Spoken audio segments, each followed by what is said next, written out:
तो परमेश्वर के महान और अद्भुत अनुग्रह से ये समय परमेश्वर ने हमको प्रदान कर दिया है कि हम एक बार फिर से सबो उपदेशक के ऊपर रबैनिकल इंसाइट लेने जा रहे हैं, जो बातें हजारों सालों से यहूदी कमेंट्रीज के अंदर, तालमूद के अंदर, मिद्राश के अंदर दफन हो रखी थी, दबी हुई थी, उन बातों को निकाल करके हम उन बातों को सीख रहे हैं। और जिस प्रकार से पौलुस तिमुथियुस को कहता है कि जो जो बातें तू मुझसे सीखता है वो सारी बातें जो हैं वो एक विश्वास योग्य मनुष्यों को सौंप दे ताकि वो दूसरों को भी सिखा सके। तो जितनी भी बातें मैंने यहूदी कमेंट्री से सीखी उन सब बातों को मैं आप जैसे विश्वास योग्य स्टूडेंट्स के हाथ में सौंप रहा हूं ताकि आप उनको दूसरों को सिखा सकें, ताकि ये बातें जो यहूदी कमेंट्रीज में हिब्रू भाषा के अंदर दबी हुई हैं, दफन हो रखी हैं, उन किताबों में किसी को नहीं पता है, वो बातें जो हैं वो दुनिया में मसीही जगत में फैल सकें और लोग सही अंडरस्टैंडिंग के साथ सबोपदेशक को समझ सकें। तो आज सबोपदेशक के 11वें अध्याय में एक बार फिर से सुलेमान जो है वो उसी थीम को वापस लेकर के आ रहा है सबोपदेशक में, जिस थीम के साथ उसने सबोपदेशक का आरंभ किया था, यानी कि वो पैसों के प्रति, रुपयों के प्रति हमारा बिहेवियर क्या है उसको करेक्ट करने का प्रयास एक बार फिर से करेगा। और वो परमेश्वर के प्रॉमिसेस भी हमको याद दिलाएगा, बताएगा कि अगर हम वास्तव में परमेश्वर के ऊपर भरोसा करते हैं तो हम पैसे के प्रति कभी भी लालची नहीं होंगे, क्योंकि ये पैसा जो है उसके लिए नीति वचन में लिखा हुआ है वो तो पंख लगा करके उड़ जाता है। कई सारे लोग पैसे के ऊपर घमंड करते हैं, लेकिन नीति वचन क्या कहता है कि धन जो है वो तो पंख लगा करके उड़ जाता है, चला जाता है, या तो कोर्ट कचहरियों में चला जाता है, पुलिस वाले खा जाते हैं, और या फिर वो डॉक्टरों की फीस देने में, दवाइयां खरीदने में चला जाता है।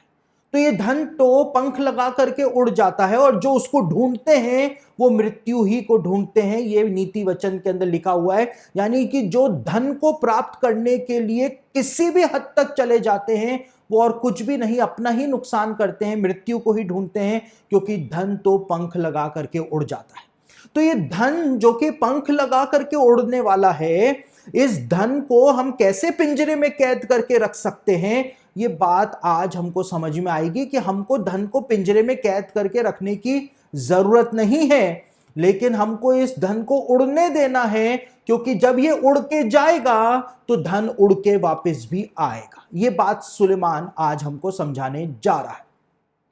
मैं ये नहीं कह रहा हूं कि आप लोग सेविंग्स ना करें, सुलेमान ने भी बहुत सेविंग्स की थी, तो सेविंग्स करने के लिए मना नहीं कर रहा हूं, ना सुलेमान सेविंग्स करने के लिए मना कर रहा है, ना ही आपके बच्चों के फ्यूचर में इन्वेस्ट करने के लिए सुलेमान मना कर रहा है, ना ही आपको आपके भौतिक जीवन की सुविधाओं को लेने के लिए सुलेमान मना कर रहा है, लेकिन पैसे के प्रति हमारा एटीट्यूड जो है उसको बदलने की बात आज 11वें अध्याय के अंदर होगी। सिर्फ पैसे के ऊपर आज चर्चा होगी और किसी भी चीज पे सुलेमान चर्चा नहीं करेगा। जहां से उसने सबोपदेशक शुरू किया था, अब एंड में वो हमको वहीं पर ही लेकर के आ रहा है। पहले उसने धन के लालच को बावलापन कहा था, लेकिन अब वो कुछ दूसरी बातें हमारे सामने रखने जा रहा है। इस अध्याय में सिर्फ 10 पद पाए जाते हैं, लेकिन आप हैरान हो जाएंगे कि ये 10 पदों का रहस्य जब खुल करके सामने आएगा तो आप हैरान रह जाएंगे कि सुलेमान ने आखिर क्या बात बता दी है। देखिए, परमेश्वर के प्रति आपका एटीट्यूड जो है वो इस बात पर निर्भर करता है कि पैसे के प्रति आपका एटीट्यूड क्या है। और ये बात मैं नहीं बोल रहा हूं, ये बात खुद यीशु मसीह ने बोली थी। यीशु मसीह ने कहा था, तुम परमेश्वर की और धन की दोनों की सेवा एक साथ नहीं कर सकते हो, है ना। यहां पर कोई इंडस्ट्रियलिस्ट या उद्योगपति होना जरूरी नहीं है।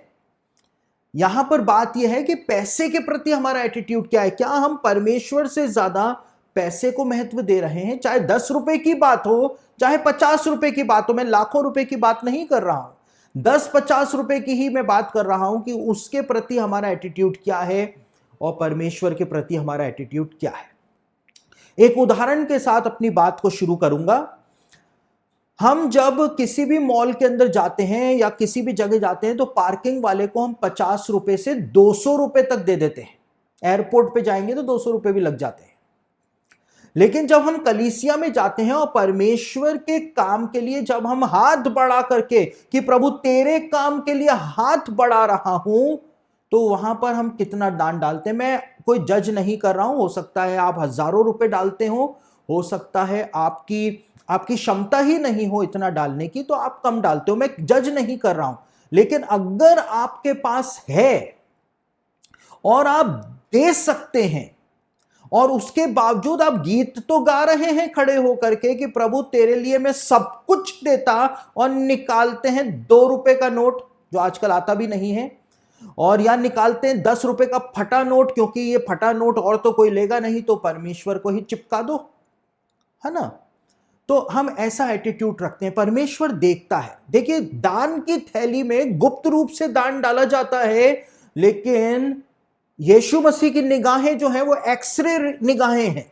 वो दान की थैली के आर पार देख लेती हैं कि हम क्या कर रहे हैं, क्योंकि उस बूढ़ी औरत ने दान डाला था तो यीशु मसीह ने देख लिया था और बोल दिया था सबसे ज्यादा दान इसने ही डाला है। तो मन को भी यीशु मसीह सिटी स्कैन कर लेता है या एमआरआई कर लेता है, और हमारी जो थैली होती है दान की उसको यीशु मसीह एक्सरे आंखों से देख लेता है।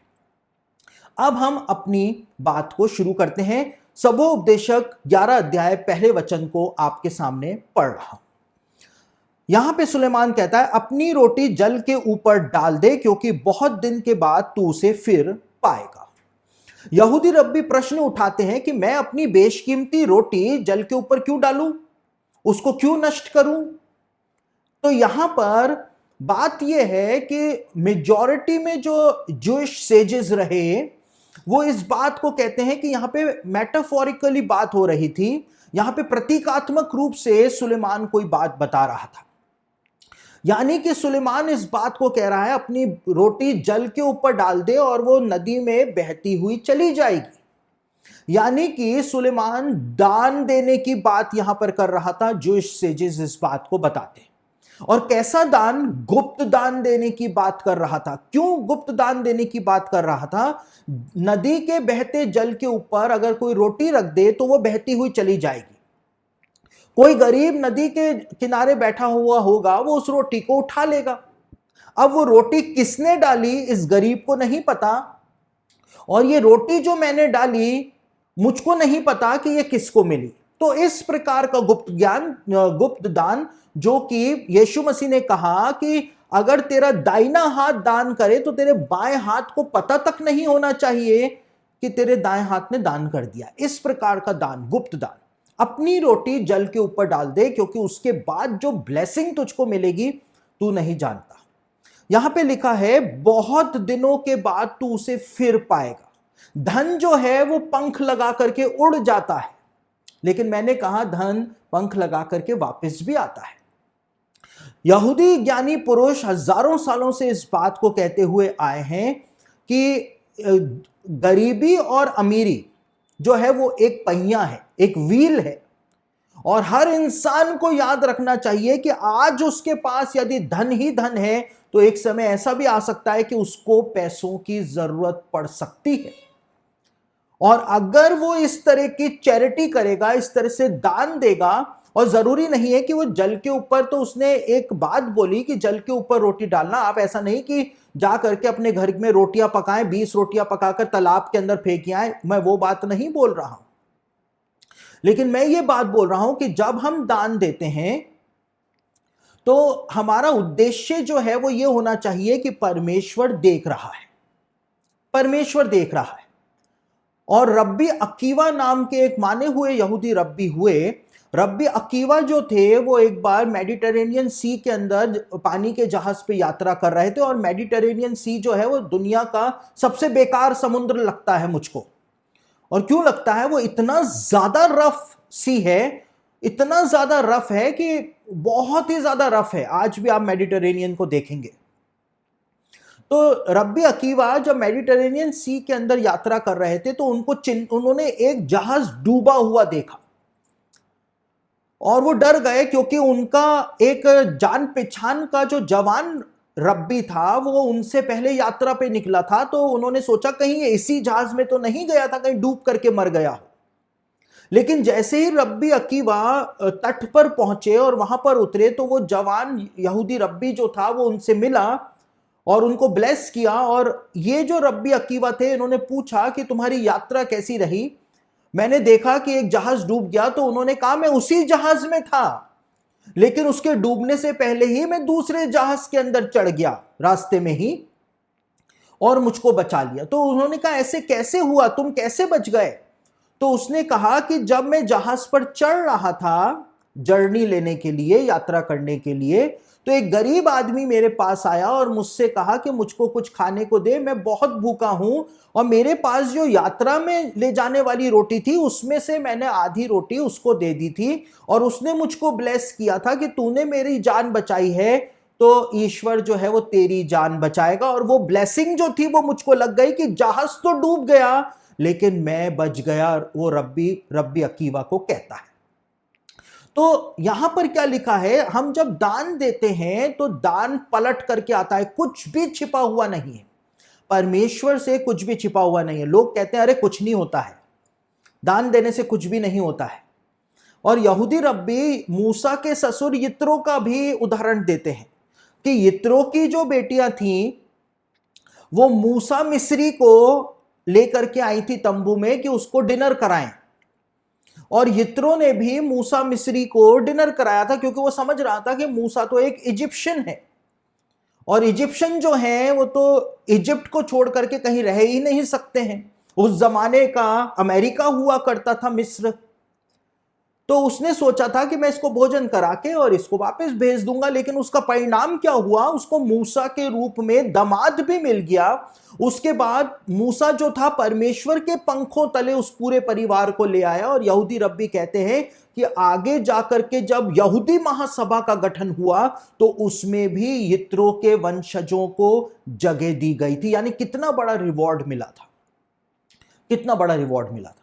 और देखिए ये तो होता ही है। साथ में यहूदी रब्बी ये कहते हैं कि जो दान देता है, चाहे आप कलीसिया में दान दें, चाहे किसी गरीब को की मदद करें, चाहे आप प्रभु के काम के लिए दान दें, तो ये दान जो होता है, दान देने से आयु बढ़ती है। यहूदी रब्बी इस बात को कहते हैं। और कहां से कहते हैं? नीति वचन के अंदर लिखा हुआ है। नीति वचन के अंदर लिखा हुआ है कि धर्म से आयु बढ़ती है, धर्म के कामों से आयु बढ़ती है। अब धर्म के काम क्या होते हैं? धर्म के 3 काम यीशु मसीह ने बताए। यीशु मसीह ने कहा कि जब तू अपने धर्म के काम करे तो ढिंडोरा मत पिटवाना।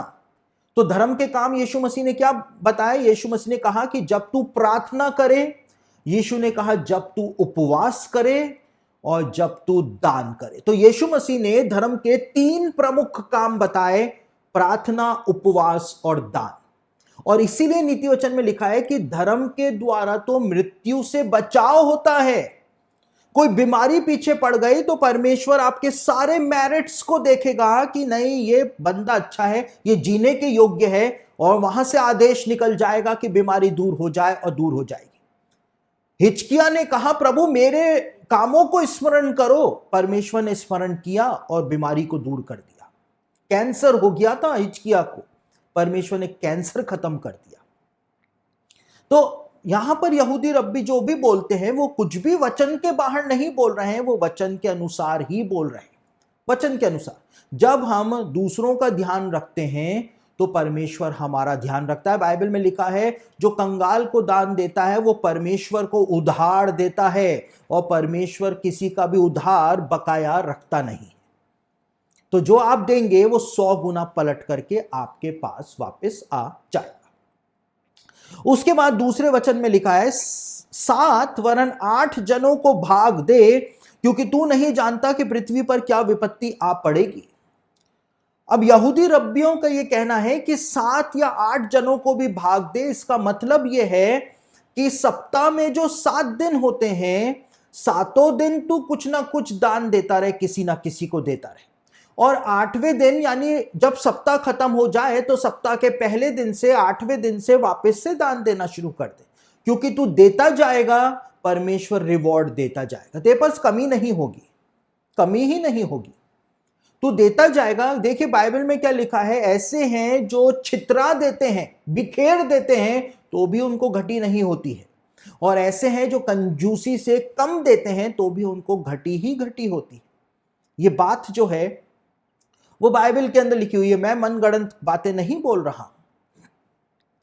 बाइबल में लिखा है धर्म जो है वो मृत्यु से बचाता है। अगर कोई बीमारी हो जाए, परिवार के अंदर कोई किसी की कोई बीमारी हो जाए, तो आप परमेश्वर को जाकर के बोल सकते हैं, अपना रिवॉर्ड मांग सकते हैं, और परमेश्वर कर्जा रखता नहीं है अपने ऊपर, परमेश्वर रिवॉर्ड देगा, रिवॉर्ड देगा। यहूदी रब्बी कहते हैं कि जो 10वां अंश देता है, वो 10वां अंश देना अमीर होने का, वेल्दी होने का शॉर्टकट होता है। ये यहूदी रब्बी कहते हैं, इसी वचन के ऊपर कहते हैं, सबोपदेशक 11:1 के ऊपर यहूदी रब्बी कहते हैं अमीर होने का, धनवान होने का शॉर्टकट जो है वो 10वां अंश देना है। और यहूदी रब्बी ये कहते हैं, बाइबल के अंदर साफ तौर से वार्निंग दी गई है कि तुम परमेश्वर की परीक्षा ना करना, परमेश्वर को परखना मत। लेकिन परमेश्वर खुद कहता है कि तुम 10वां अंश दे करके मुझे परखो। परमेश्वर खुद कहता है, एक ही ऐसी जगह है जहां पर इस बात को कहा गया है कि परमेश्वर को परख कर देखो कि परमेश्वर क्या करता है। देखिए मैं तो शुरू से एक प्रचारक रहा हूं, और लोग हमको दान देते हैं, हमको डोनेशन देते हैं, डोनेशन भेजते हैं, और मैं 10वां अंश अलग नहीं किया करता था। और 10वां अंश जब मैं अलग नहीं किया करता था, मैं ये सोचा करता था सेवा के लिए ही भेजा जा रहा है, मैं सेवा में ही लगा रहा हूं, मैं खुद अपने पर्सनल यूज के लिए तो इस्तेमाल कर ही नहीं रहा हूं, तो 10वां अंश देने की जरूरत नहीं। लेकिन जब मैंने बहुत ज्यादा 2019 में जब मैंने वचन का बहुत गहराई से अध्ययन किया, तो मैंने इस बात को समझा कि 10वां अंश का भी 10वां अंश देना बहुत ज्यादा जरूरी है। तो जहां पर भी हमको, उसके बाद से मैंने एक संदेश बनाया था जो कि गिविंग के ऊपर था, दान देने के ऊपर था, लेकिन 1-1.5 साल से वो संदेश मैंने बोला ही नहीं था। नया संदेश, मेरा संदेश था मसीही और उसका धन। परमेश्वर मसीही का एटीट्यूड देखता है धन के प्रति, तो वो संदेश मैंने बोला ही नहीं। और क्यों नहीं बोला मैंने लंबे समय तक उस संदेश को, मेरी वाइफ को मैंने कहा कि जब तक मैं खुद इस संदेश में लिखी हुई एक एक बातों को मैं खुद फॉलो नहीं करने लग जाऊंगा, मैं इस संदेश का प्रचार कर ही नहीं सकता हूं। क्यों नहीं कर सकता हूं? क्योंकि मैं एक ऐसे भारी बोझ को, जिसको परमेश्वर ने मेरे कंधों पर नहीं रखा, मैं उसको दूसरे के कंधों के ऊपर रख रहा, तो मैं ज्यादा बड़ा गुनाह कर रहा। और जब मैंने उस संदेश, जो मैंने खुद ने संदेश बनाया था, जब उसकी सारी बातों को मैंने फॉलो करना शुरू कर दिया, उसके बाद जाकर के मैंने उस संदेश का प्रचार किया। और जब उस संदेश का प्रचार किया तो लोगों के जीवन में अद्भुत रूप से काम हुआ, लोगों के जीवन बदल गए। और जीवन क्यों बदले? क्योंकि मैंने उन चीजों को फॉलो किया था, इसलिए पवित्र आत्मा ने जब मेरे द्वारा बोला तो लोगों के जीवन में, उनके मनों के अंदर काम हुआ। तो यहां पर जितनी भी बातें लिखी हुई हैं कि परमेश्वर के ऊपर भरोसा रख, ये धन जो तूने दिया है ये वापस लौट के आएगा। आपने 10 रुपए दिए हैं, परमेश्वर 1000 रुपए लौटाएगा। ये परमेश्वर का नेचर है, ये नेचर है। देखिए आप 1 कदम चलेंगे, परमेश्वर 10 कदम चलता है। ये परमेश्वर का नेचर है। तुम्हारी गति और मेरी गति एक सी नहीं है, परमेश्वर ने कहा। तो 7 दिनों दान कर, 8वें दिन से वापस दान करना शुरू कर दे। और यहां पे एक और बात जूइश सेजिस कहते हैं प्राचीन काल से, कि इसका दूसरा आयाम यह है कि 7 जनों के अंदर अपना दान जो है वो डिवाइड कर दे, इसको भी दे दे, इसको भी दे दे, इसको भी दे दे। 8 जनों को दे दे दान, क्योंकि तू नहीं जानता किसके जीवन की आशीष जो है वो तेरे ऊपर लगेगी। हम क्या करते हैं, हम सोचते हैं बस इसको देंगे तो आशीष मिलेगी, उसको देंगे तो आशीष मिलेगी। लेकिन वचन क्या कहता है? वचन कहता है बांट दे दान को, किसी की आशीष तो वापस लौट करके आएगी, क्योंकि तू नहीं जानता कि कौन सा फल जो है वो फलवंत होगा। सुलेमान कहता है। अब आगे क्या लिखा हुआ है, क्योंकि तू नहीं जानता कि पृथ्वी पर क्या विपत्ति आ पड़ेगी, कौन सी समस्या तेरे सामने आ जाए, ऐसी समस्या आ जाए कि तेरे को पैसों की बहुत ज्यादा तंगी हो जाए, तो जो तूने बोया है वो वापस से लौट करके आएगा। अब जल के ऊपर कोई दूसरा रोटी डाल देगा, वो बहती हुई तेरे पास आ जाएगी, तेरे पैसों की कमी पूरी हो जाएगी। देखिए, हमारा जो मिनिस्ट्री है, हमारी जो जीवन है, वो तो फेथ मिनिस्ट्री है, परमेश्वर के अनुग्रह से चलता है। और कोरोना वायरस जब बीते साल फैल गया, और इतना ज़्यादा कोरोना वायरस बीते साल फैला, सारी हमारी कन्वेंशंस जो हैं वो कैंसिल हो गई, सेमिनार्स कैंसिल हो गए, सब कुछ जो था वो पूरा का पूरा ठप पड़ गया। और ठप पड़ गया तो उसके बाद जो है, देखिए, अगर आपका भरोसा परमेश्वर के ऊपर है कंप्लीटली, तो फिर परमेश्वर जो है वो आपको छोड़ेगा नहीं। और जो आपने पास्ट में किया है, चैरिटी जो आपने पास्ट में की है, वो सब परमेश्वर आपको लौटा देगा, वापस से लौटा देगा।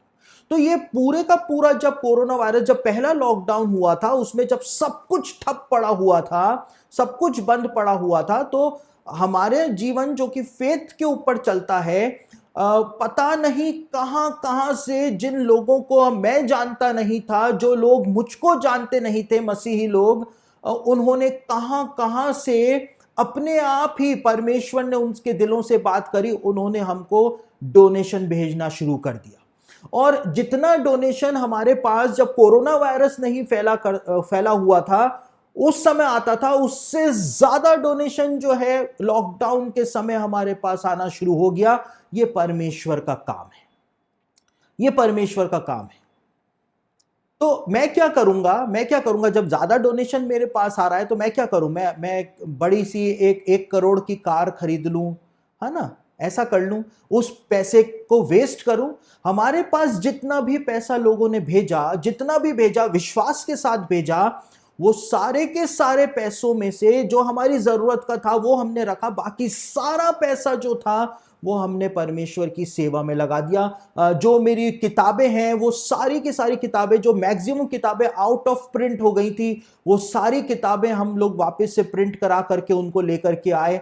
और जो काम हमारा बंद पड़ा हुआ था, लंबे समय से मिनिस्ट्री को आगे लेकर के जाना था, उन सब कामों को शुरू किया। नए एम्प्लॉयज हमने रखे, उन नए एम्प्लॉयज की सैलरी जो है वो कई सारे, आप भी में से जो कई सारे स्टूडेंट्स हैं, उन्होंने उनकी सैलरीज स्पॉन्सर कर दी। ये सब कुछ परमेश्वर का काम है। जब दुनिया बंद पड़ी हुई है, सब कुछ बंद पड़ा हुआ है, तो परमेश्वर आगे बढ़ाना जानता है, क्योंकि लिखा हुआ है कि तुम तो रोगे लेकिन मेरे दास हर्ष मनाएंगे, तुम तो हाय और खेद के मारे चिल्लाओगे लेकिन मेरे दास जो हैं वो तो जय जयकार करेंगे। तो परमेश्वर दिल देखता है, परमेश्वर देखता है हमारे मेरिट्स कि हमने पहले कैसे किया, और उसके बाद वो सब चीजें लौट करके वापस आती हैं, सब चीजें लौट करके वापस आती हैं। उसके बाद यहां पे लिखा हुआ है, यदि बादल जल भरे हैं तब उसको भूमि पर उंडेल देते हैं। देखिए, बादलों की प्रवृत्ति बताई हुई है कि बादल जब भरे हुए होते हैं, बादल किससे भरे हुए होते हैं? पानी से भरे होते हैं। तो जब वो पानी से भरे हैं तो वो ये कंजूसी नहीं करते हैं कि मैं नागपुर के अंदर तो सिर्फ 1 इंच ही बरसूंगा, मुंबई अच्छा शहर है, मैं वहां पर ज्यादा बरसूंगा, है ना, और दिल्ली के अंदर अच्छा, वहां पे राजधानी है तो मैं वहां पे ज्यादा बरसाऊंगा, जयपुर में कम बारिश करूंगा। बादल ऐसी कंजूसी नहीं करते हैं। या बादल ये नहीं कहते हैं कि अगर मैंने ज्यादा बरसा दिया तो मेरे पास तो पानी खत्म हो जाएगा, तो पानी खत्म हो जाएगा तो मुझको पूछेगा कौन। तो बादल के नेचर को सुलेमान बता रहा है कि बादल जो है उस साफ दिल का होता है, बादल जो है वो साफ दिल का होता है। वो क्या कहता है, जब उसके अंदर जल भर जाता है तो वो उंडेल देता है, जल को पूरा उंडेल देता है। और जब उंडेल देता है तो क्या होता है, तब उसको भूमि पर उंडेल देते हैं बादल। और उसके बाद पृथ्वी के ऊपर जब बारिश होती है, पृथ्वी के ऊपर जब बारिश होती है तो वेजिटेशन होता है, पृथ्वी जो है वो फलवंत होती है। और जब पृथ्वी फलवंत होती है बारिश के कारण, तो पृथ्वी में मॉइस्चर उत्पन्न होता है, यहूदी रब्बी कहते हैं। और मॉइस्चर जो होता है वो वापस से लौट करके बादलों के पास जाता है। यानी उसने उंडेला, और पृथ्वी के ऊपर बारिश हुई, पृथ्वी के अंदर मॉइस्चर उत्पन्न हुआ, वो मॉइस्चर वापस से लौट करके बादलों के पास जाता है ताकि बादलों की साइकिल जो है वो चलती रहे। उसी प्रकार से अगर हमारे पास धन है, मैं कह रहा हूं धन है, अगर नहीं है तो एक अलग बात है, अगर है और उसको हम उंडेलते नहीं है, मैंने कहा मैं सेविंग्स के लिए मना नहीं कर रहा हूं, ना सुलेमान मना कर रहा है, मैं ये भी नहीं कह रहा हूं कि पूरा का पूरा बैंक लॉकर खोल करके आप लुटा दो, वो भी कोई नहीं बोल रहा है, लेकिन यहां पर दान देने की, भेंट देने की बात आ रही है। कई सारे लोग परमेश्वर की सेवा के लिए दे सकते हैं लेकिन वो नहीं देते हैं, नहीं देते हैं। वो भी आगे सुलेमान बताएगा ऐसे लोग क्या सोचते हैं। तो अगर आपके पास है, आप अगर देंगे तो वो वापस से लौट करके आपके पास आएगा अलग अलग तरीकों से। आप कहेंगे कि वास्तव में ये आशीष मुझको मिल रही है। सबसे बड़ी आशीष क्या होती है आपको पता है? सबसे बड़ी आशीष ये नहीं है कि आप महंगी महंगी गाड़ियों में घूमें। सबसे बड़ी आशीष ये नहीं है कि आप एक बहुत ही आलीशान घर के अंदर रहें, ये नहीं है। सबसे बड़ी आशीष है कि आप हेल्दी रहें, आपको कोई बीमारी ना हो, आप फिट रहें। ये सबसे बड़ी आशीष है परमेश्वर। क्योंकि मैंने वो बात बोली थी, यीशु ने कहा कि प्राण भोजन से और शरीर वस्त्र से बढ़कर है। प्राण भोजन से बढ़कर है। अगर आप बिल्कुल फिट हैं, फाइन हैं तो अच्छी बात है, लेकिन अगर आप बीमार हैं तो कितना ही बेहतरीन खाना आपके सामने रख दिया जाए, आपको उसको खाने का भी मन नहीं होगा। और शरीर कपड़ों से बढ़कर है। कैसे? अगर आप बीमार हैं तो चाहे कितने ही ब्रांडेड कपड़े पहन लें, वो ब्रांडेड कपड़े भी आपके शरीर के ऊपर अच्छे नहीं लगेंगे। लेकिन आप फिट हैं, आप सस्ते कपड़े पहनेंगे तो भी आप पे वो कपड़े जो हैं वो अच्छे लगेंगे। तो यीशु ने कहा कि प्राण भोजन से और शरीर वस्त्र से बढ़कर है भाई। और यही बातें तो यहां पे समझाई जा रही हैं। अगर हमारे पास है तो हमको देना है, ये परमेश्वर का रूल है। और यहां पे दूसरे भाग में क्या लिखा हुआ है? और वृक्ष चाहे दक्षिण की ओर गिरे या उत्तर की ओर, तो भी जिस स्थान पर वृक्ष गिरेगा वहीं पड़ा रहेगा। अब इसके दो अर्थ यहूदी रब्बी बताते हैं। यहूदी रब्बी कहते हैं कि यहां पर इसका एक अर्थ तो यह है कि वर्षा तो ले ली, वर्षा तो ले ली बादल से, लेकिन वृक्ष जो है उसने खुद को काट लिया कि मैं तो किसी को फल दूंगा ही नहीं। तो क्या होगा? वो किसी के भी मतलब का नहीं है, वो तो सूख जाएगा और बाद में आग में जला दिया जाएगा। यानी कि ऐसा व्यक्ति जो दूसरों से तो आशीष ले लेता है लेकिन खुद किसी को आशीष नहीं देना चाहता है, तो वो कटा हुआ पेड़ है। इसका दूसरा मतलब यह है कि जब कोई आपको दान देता है, कई सारे लोग क्या करते हैं कि जो डोनर होते हैं उन्हीं की जड़ें काट देते हैं, उन्हीं को इतना बड़ा नुकसान पहुंचा देते हैं, उनके साथ इतनी बड़ी धोखेबाजी कर देते हैं कि उसके बाद उनको फिर वहां से दान जो है वो नहीं मिल पाता है, वहां से फिर उनको दान नहीं मिल पाता। तो यहां पर इसी बात को जो है वो बताया हुआ है। चौथे वचन में लिखा है, जो वायु को ताकता रहेगा वह बीज बोने ना पाएगा, और जो बादलों को देखता रहेगा वह लवने ना पाएगा। अब देखिए यहां पर क्या बात बोली गई है, जो वायु को देखता रहेगा वो तो बीज बोने ही नहीं पाएगा। यानी कि जो ये सोचता रहेगा कि अभी सारी परिस्थितियां सही हो जाएं या आंधी निकल जाए, अभी तो मैं खुद फाइनेंशियली थोड़ा स्ट्रांग नहीं हूं, पहले मेरे पास तो पैसे आ जाएं उसके बाद मैं दूसरे को दान दूंगा, प्रभु के काम के लिए दूंगा। तो जो वायु को ही देखता रहेगा कि आंधी तो हटे, आंधी तो हटे, वो कभी भी बीज नहीं बोने पाएगा। पौलुस क्या कहता है दूसरा कुरिन्थियों में? पौलुस कहता है परमेश्वर ने हर एक मसीही को बीज दिया है बोने के लिए, ये लिखा हुआ है दूसरा कुरिन्थियों में।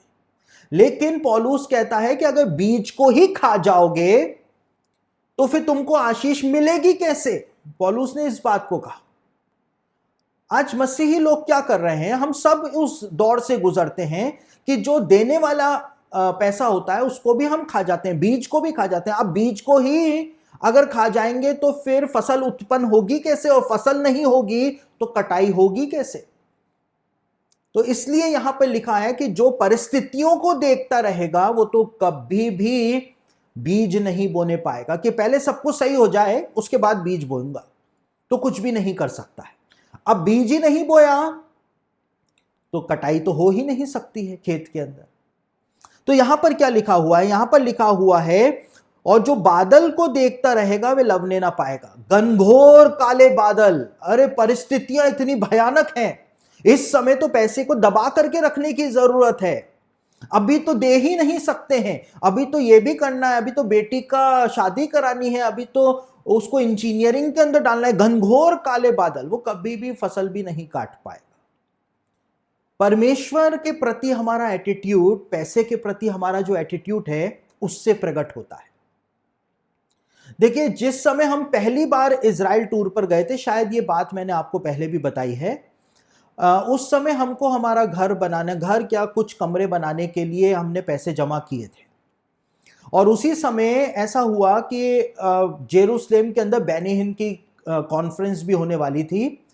तो अब हम दुविधा में पड़ गए कि हम यरूशलेम जाएंगे तो हमारे घर नहीं बनेगा, और घर नहीं बनेगा तो हम प्रॉब्लम में रहेंगे, और यरूशलेम नहीं जाएंगे तो वो अपॉर्चुनिटी छूट जाएगी। तो फाइनली हमने डिसाइड किया कि हम तो पहले प्रभु के घर जाएंगे और उसके बाद हम अपना घर बनाएंगे। और जितना भी पैसा हमने जमा किया था, हम वहां पर गए, बड़े रईसों की तरह हमने वो टूर एंजॉय किया, कंजूसों की तरह नहीं। बहुत हम हस्बैंड वाइफ ने वहां पर आनंद मनाया, बहुत एंजॉय किया। और जब वेलिंग वॉल पर थे तो वहां पे मैंने प्रभु से प्रार्थना करी कि प्रभु, सारे पैसे मैंने लगा दिए, अब घर बनाने को कुछ भी नहीं बचा है, तो अब जो मैं जैसा चाहता हूं बिल्कुल वैसा का वैसा घर बना करके देना। अब कैसे देना पता नहीं, लेकिन वैसा का वैसा घर बना करके तू देना, और जो मेरे दिमाग में है बिल्कुल वैसा ही बनाना। और हमको मिनिस्ट्री के लिए, क्योंकि हम इतने लंबा ट्रैवलिंग करते हैं, हमको गाड़ी की जरूरत थी। वो भी मतलब चालाकी होती है ना, चालाकी होती है हमारी कि मतलब जब बह रही है नदी तो बीच में ही हाथ धो लो। तो घर के साथ साथ मैंने ये भी बोल दिया कि प्रभु, गाड़ी की भी जरूरत है, इतनी लंबी ट्रैवलिंग करते हैं, बहुत लंबी जर्नी, इतना सामान लेकर के हम करते हैं, तो अच्छी गाड़ी भी दिला देना। तो वहां से मैं बोल करके, परमेश्वर पैसे के प्रति हमारा एटीट्यूड देखता है। हमने परमेश्वर को पहला स्थान दिया। आपको मैं बताऊं, ये एक जीवित गवाही है कि विद इन 1 ईयर परमेश्वर ने बिल्कुल वैसा का वैसा घर बना करके दे दिया, जैसा कि मैंने परमेश्वर को अपने दिमाग में दिखाया था वेलिंग वॉल पर। और मैंने कहा था, प्रभु बिल्कुल ऐसा का ऐसा बना करके देना। और जब घर बन गया तो मैंने मेरी वाइफ से कहा कि अगर जो पैसे मेरे पास थे उससे मैं घर को बनाता तो कभी भी ऐसा नहीं बनता, लेकिन ये परमेश्वर ने ऐसा का ऐसा बना करके दिया है। तो परमेश्वर ने उस काम को कर दिया। अब मेरी आधी प्रार्थना जो थी कि प्रभु आप हमको एक ऐसे बड़ी गाड़ी भी देना जिससे हम ट्रैवलिंग लंबी कर सकें, वो परमेश्वर ने अभी पेंडिंग में रखी है। लेकिन परमेश्वर जब सोचेगा, जब परमेश्वर कहेगा कि हाँ ये योग्य है कि इसको दूं, तो परमेश्वर वो भी दे देगा, वो भी दे देगा। तो यहां पर वही बात है, जो परिस्थितियों को देखता रहेगा। हमारी भी परिस्थिति सही नहीं थी, हमको घर की जरूरत थी, हमको ज्यादा रूम्स की जरूरत थी, लेकिन हमने उसको पीछे रख के परमेश्वर को पहला स्थान दिया, तो परमेश्वर ने पलट दिया, परमेश्वर ने पलटा दे दिया, परमेश्वर ने रिवॉर्ड दे दिया। और क्योंकि परमेश्वर कर्जा माथे पे रखता नहीं, ये परमेश्वर का नेचर नहीं है। फिर क्या लिखा हुआ है, जैसे तू वायु के चलने का मार्ग नहीं जानता और किस रीति से गर्भवती के पेट में हड्डियां बढ़ती हैं, वैसे ही तू परमेश्वर का काम नहीं जानता जो सब कुछ करता है। देखिए, हवा चलती है लेकिन हमको पता नहीं चलता है कि हवा चल कहां से रही है। पेड़ हिल रहे हैं, हमको नहीं पता चलता है। और यहां पे लिखा है किस प्रकार से गर्भवती के पेट में हड्डियां बढ़ती हैं, यानी गर्भवती के पेट में बच्चा किस प्रकार से बड़ा होता चला जाता है वो भी तुझको नहीं पता। पेट के अंदर, गर्भवती के पेट में लड़का है या लड़की है वो भी तुझको नहीं पता। उसी प्रकार से परमेश्वर का काम भी ऐसा ही होता है, इनविजिबल काम होता है जो इंसान को दिखाई नहीं देता है। अगर हमने दान दिया है, अगर हमने प्रभु के काम के लिए दान दिया है, अगर हमने किसी गरीब को दान दिया है, किसी कंगाल को दान दिया है। देखिए, गरीब अलग है, कंगाल अलग है। कंगाल वो होता है जो गरीब नहीं है लेकिन अभी वो फाइनेंशियल क्राइसिस में फंसा हुआ है, वो कंगाल है। गरीब वो होता है जिसके पास कुछ भी नहीं है। तो गरीब और कंगाल में भी फर्क है। बाइबल में लिखा है जो कंगाल को देता है वो यहोवा को उधार देता है। समझ रहे हैं? हम क्या सोचते हैं, कल तक तो बहुत अमीर बन रहा था, अब आया ना ऊंट पहाड़ के नीचे, अब मैं ज्यादा अमीर हो गया हूं, ये कम कम अमीर हो गया है। हम ऐसा सोचते हैं और मदद नहीं करते हैं। लेकिन लिखा है जो कंगाल को उधार देता है, वो जो कंगाल को देता है वो परमेश्वर को उधार देता है।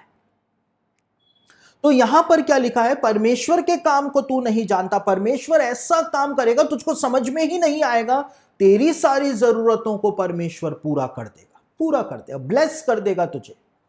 तू भी ब्लेस होगा, तेरी पत्नी भी ब्लेस होगी, तेरे बच्चे भी ब्लेस होंगे, तेरे घर भी ब्लेस हो जाएगा, सब कुछ ब्लेस ही ब्लेस हो जाएगा।